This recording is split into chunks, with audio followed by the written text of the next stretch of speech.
గుండె వ్యాధులతో బాధపడుతున్న చిన్నారులకు నిమ్స్ ఆసుపత్రి శుభవార్త చెప్పింది. యూకే నుంచి వచ్చే వైద్యుల బృందంతో కలిసి ఈ నెల 13 నుంచి ఉచితంగా శస్త్రచికిత్స చేయనున్నట్లు ప్రకటించింది. ఇంతకీ ఎవరికి శస్త్రచికిత్సలు చేస్తారు, నిబంధనలు ఏంటి అనే అంశాలపై నిమ్స్ కార్డియో థోరాసిక్ సర్జరీ విభాగం హెచ్ఓడి డాక్టర్ అమరేష్తో ఈటీవీ ముఖాముఖి. పసికందుకి ఓ చిన్న దెబ్బ తాకితేనే తట్టుకోలేం. అలాంటిది వాళ్ళకి హృద్రోగ సమస్యలు ఉంటే ఆ బాధ భరించడం తల్లిదండ్రులకి అలివి కాని సమస్యనే చెప్పాలి. అయితే అలాంటి తీవ్రమైనటువంటి గుండె జబ్బులతో బాధపడుతున్న చిన్నారులకి ఉచితంగా శస్త్రచికిత్సలు చేస్తోంది నిమ్స్ ఆసుపత్రి. ఇంతకీ ఇవి ఎప్పటి నుంచి ఎప్పటి వరకు జరగబోతున్నాయి, ఈ శస్త్రచికిత్సలు చేసేందుకు ఎలాంటి పేషెంట్స్ అర్హులుగా ఉంటారు, ఈ వివరాలు తెలిపేందుకు ప్రస్తుతం మనతో ఉన్నారు నిమ్స్ కార్డియోథొరాసిక్ సర్జరీ విభాగం హెచ్ఓడి డాక్టర్ అమరేష్ గారు. ఆయన అడిగి తెలుసుకుందాం. సార్ నమస్తే. సార్ నమస్తే సార్. అన్నిటికి మించి ఏంటంటే వైద్యం నారాయణ హరి అంటారు, and at the same time వైద్యం చాలా ఖర్చుతో కూడుకున్నది కూడా. కానీ అంతటి ఖర్చు అయిన దాన్ని ఫ్రీగా, దట్టు కార్డియాక్ సర్జరీస్ అంటే చాలా ఖర్చుతో కూడుకున్నాం, ఫ్రీగా చేయాలనే ఈ కాన్సెప్ట్ అసలు ఎలా స్టార్ట్ అయింది, ఎప్పుడు స్టార్ట్ అయింది?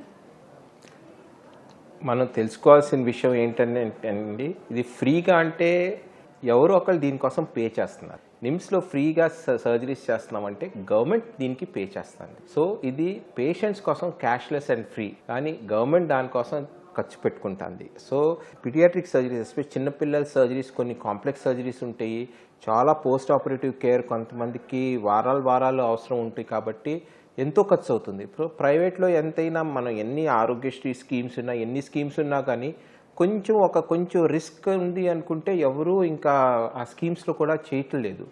అలాంటి పేషెంట్స్ ఇంకా వాళ్ళు చెప్పడం కూడా మీకు ఎక్కడ ఏమీ జరగదు, ఇంకా మీరు డబ్బులు కట్టుకొని చేయాల్సిందే అని వాళ్ళు ట్యూన్ చేస్తారు. మనకి చిన్నపిల్లలకి ఏంటంటే ఇన్సూరెన్స్ ఉండదండి. హార్ట్ ప్రాబ్లమ్స్కి ఇన్సూరెన్స్ ఉండదు. యంగ్ పేరెంట్స్ ఉంటారు, పేరెంట్స్ కూడా యంగ్స్టర్స్ ఉంటారు, వాళ్ళు ఎంతో జస్ట్ వాళ్ళ లైఫ్స్ కూడా స్టార్ట్ చేసుకుంటారు వాళ్ళు. సో ఎవరికైనా ఇప్పుడు ఉన్న పరిస్థితిలో ఆ 5 lakhs 6 lakhs అంత డబ్బులు పెట్టుకునే పరిస్థితి అయితే ఎవరి దగ్గర, మంచి ఉద్యోగస్తుల దగ్గరే ఆ మనీ ఉండకపోవచ్చు. సో వాళ్ళ పాపం మన పిల్లల కోసం మనం ఎంతో ఆశపడతాం అంత మంచి జరగాలని. సో వాళ్ళు కొంచెం ఇదవుతా అంటే NIMS is doing free surgeries for children.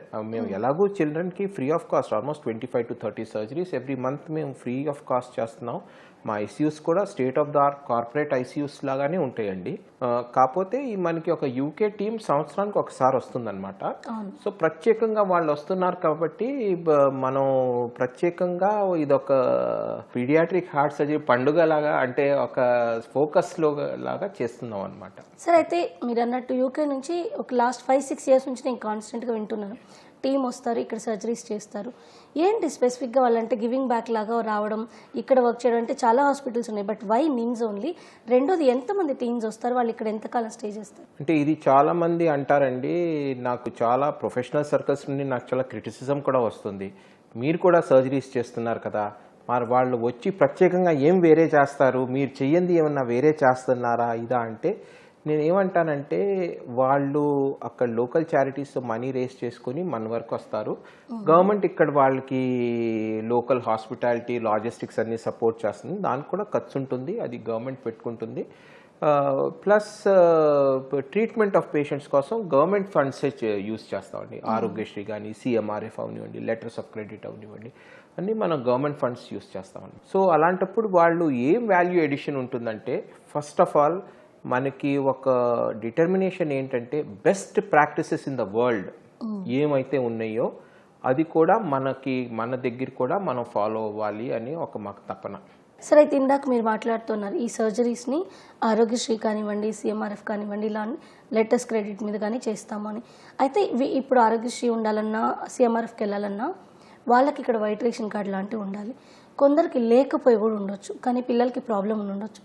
వాళ్ళు దీనికి ఎలా ఎలిజిబుల్ అవుతారు అసలు? అందరికీ అంటే నిజంగా హెల్త్ ఇష్యూ ఉన్న ప్రతి చిన్నారికి ఫ్రీ ఆఫ్ కాస్ట్లో చేస్తామా? ఇదేంటి ప్రొసీజర్? మేడం నేను ఒకటి చెప్తున్నాను, నిమ్స్లో వర్క్ చేయాలి అంటే అన్నిటికంటే మేజర్ ప్లస్ పాయింట్ ఏంటంటే, నా ఎదురుగా ఎవరైనా చిన్న పిల్లాడికి ఆపరేషన్ కావాలంటే నేను ఐ నీడ్ నాట్ టెల్ మీకు ఇంత ఖర్చు అవుతుంది, మీరు ఇంత డబ్బులు చేసుకోండి, రెడీ చేసుకోండి అనే అవసరం లేదు. ఐ కెన్ ఇమీడియట్లీ సే మీరు డబ్బుల గురించి మీరు బాధపడకండి, మీరు వైట్ రేషన్ కార్డు ఉన్నా లేకపోయినా గవర్నమెంట్ సపోర్ట్ చేస్తుంది. వైట్ రేషన్ కార్డు లేకపోయినా కానీ కొన్ని surgeries are way too expensive. అలాంటప్పుడు మనం లెటర్ రాసిస్తాము, వాళ్ళు సీఎం క్యాంప్ ఆఫీస్ నుండి లెటర్స్ రాసి తెచ్చుకుంటారు. ఎంతోమంది ఎమ్మెల్యే గారు లెటర్స్ ఆఫ్ క్రెడిట్ ఇస్తారు, సిఎంఆర్ఎఫ్ లెటర్స్ తెచ్చుకుంటారు. డబ్బుల భారం అయితే గవర్నమెంట్ టేక్స్ కేర్ దట్ చిన్న పిల్లలు వాళ్ళ పేరెంట్స్, యంగ్ పేరెంట్స్కి డబ్బుల భారం పడకుండా గవర్నమెంట్ కొంత ఫండ్స్ ఇస్తారు, చాలా వరకు రైట్ ఆఫ్ కూడా చేస్తుంది. సార్ అయితే అసలు ఈ సర్జరీస్ ఏ డిసీజెస్ ఉన్న వాళ్ళకి చేస్తారు, దీనికి ముందు ప్రొసీజర్ ఏంటి? ఎందుకంటే నెక్స్ట్ మంత్లో సర్జరీ స్టార్ట్ అవుతాయి, ఈ మంత్ నుంచే ఈసారి టెస్టులు మొదలు పెడుతున్నారు. సో దాని ప్రొసీజర్ ఏంటి, ఎలా రావాలి, ఎలా రిజిస్ట్రేషన్ చేసుకోవాలి? టిపికల్గా మనం గతంలో చూసింది ఏంటంటే, ఆ వీక్ క్యాంప్ ఉంది అనేసరికి సడన్లీ ఆ 1 వీక్లోనే అందరూ రావటం జరుగుతుంది. అండ్ ఆ వీక్లో సర్జరీస్ అన్ని అంటే we can only do up to 20 surgeries in that week అండి.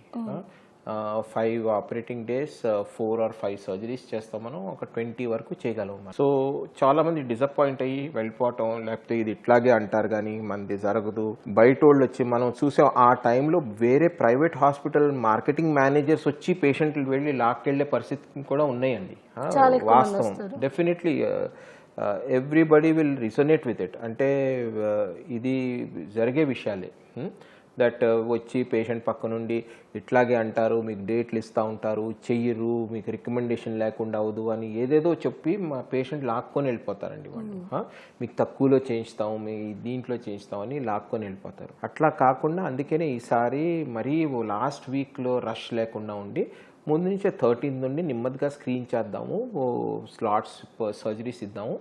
మామూలుగా ఆ వీక్ అయితే ఫ్రీగా చేస్తాం, మిగతా రోజులు కూడా we will do free of cost for the patient. That is not a problem at all. Finance is not a problem at all.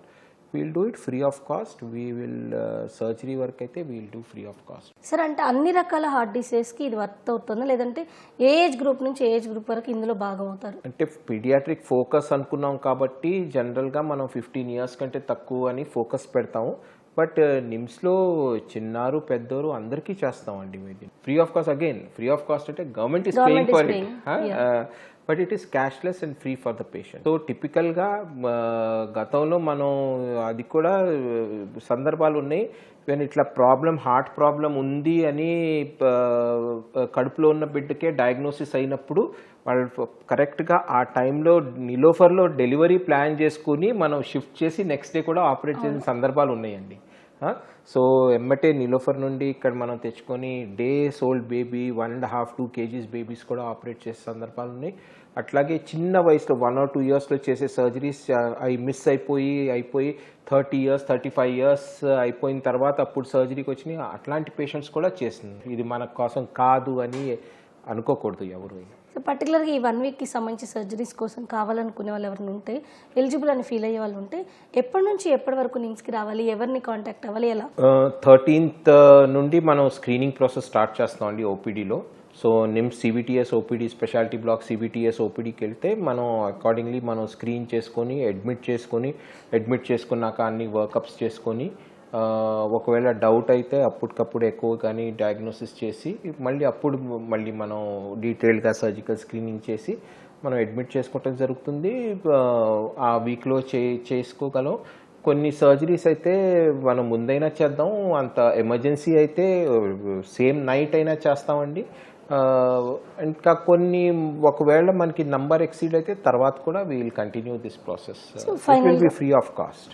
So ఫైనల్గా తల్లిదండ్రులకి, అదేవిధంగా ఎవరైతే ఇప్పుడు ఇందాక మీరు అన్నారు చూసారా, యూకేకి మన పిల్లల్ని తీసుకెళ్ళాం, అక్కడి నుంచి ఇక్కడికి వస్తే అదొక సాటిస్ఫాక్షన్.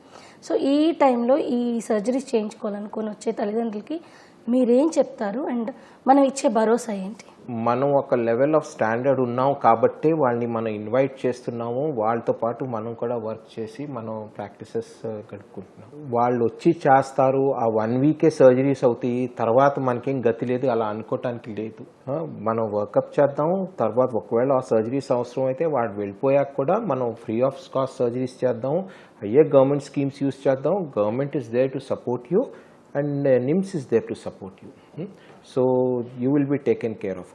ముఖ్యంగా మనకి ఒక సెట్ ఆఫ్ పేషెంట్స్ ఏంటంటేనండి, అన్ఫార్చునేట్లీ కొంతమంది పేషెంట్స్కి ఇంకా సర్జరీస్ కూడా ఏమీ మనకి అంటే they are beyond the stage of surgery అన్నమాట. సో వాళ్ళని ఒట్టి కంఫర్ట్ కేర్ తప్ప మనం ఇంకా ఏమీ మనకి సర్జికల్ ట్రీట్మెంట్ ఆఫర్ చేయడానికి లేదని. అలాంటి పేషెంట్స్ కూడా మేము చూస్తున్నాం అంటే హాస్పిటల్కి వెళ్ళటం, అక్కడ అడ్మిట్ అవటం, 1-2 లక్షలు ఖర్చు పెట్టి టెస్టులు చేయటం, ఏమీ రిజల్ట్ లేకుండా డిశ్చార్జ్ చేసేయటం. పేషెంట్ ఆశపడి వెళ్తారు, అడ్మిట్ అవుతారు, ఖర్చు పెట్టుకుంటారు, వాళ్ళకి ఏమీ ఇంకా ముందుకు జరగదన్నమాట వైద్యం. సో అలాంటి పేషెంట్కి క్లోజర్ అంటారు. అంటే వాళ్ళు కూడా సరే మనం బెస్ట్ ఇన్ ద వరల్డ్కి చూపించుకున్నాము, ఇది ఇంకా దీనికంటే మించి మనం చేసేదేం లేదు, డబ్బులు ఖర్చు పెట్టుకున్నా కానీ వేరే ఇదేమి పిల్లల్ని ఇబ్బంది పెట్టడం తప్ప ఏం లేదని అదొక పర్టికులర్ స్మాల్ సెగ్మెంట్ ఉంది ఆ పేషెంట్స్ కూడా. సో అలాంటి పేషెంట్స్ కూడా చాలామంది వస్తారు, వాళ్ళు కూడా at least they have a closure అనమాట, దట్ ఇంకా let us not trouble the child and the child siblings more అన్నట్టు. సరే, ఇది మీరు మెన్షన్ చేశారు కాబట్టి పర్టికులర్గా అడగాల్సింది ఏంటంటే, తెలంగాణలో నుంచి వచ్చే వాళ్ళకి CMRF ఉంటుంది, ఇక్కడ ఆరోగ్యశ్రీ ఉంటుంది. బట్ ఏపీ కానీ ఇతర రాష్ట్రాలకు సంబంధించినటువంటి ఈ ఫండ్స్ ఇక్కడ మనకు వర్క్ అవ్వవు, ఈ స్కీమ్స్.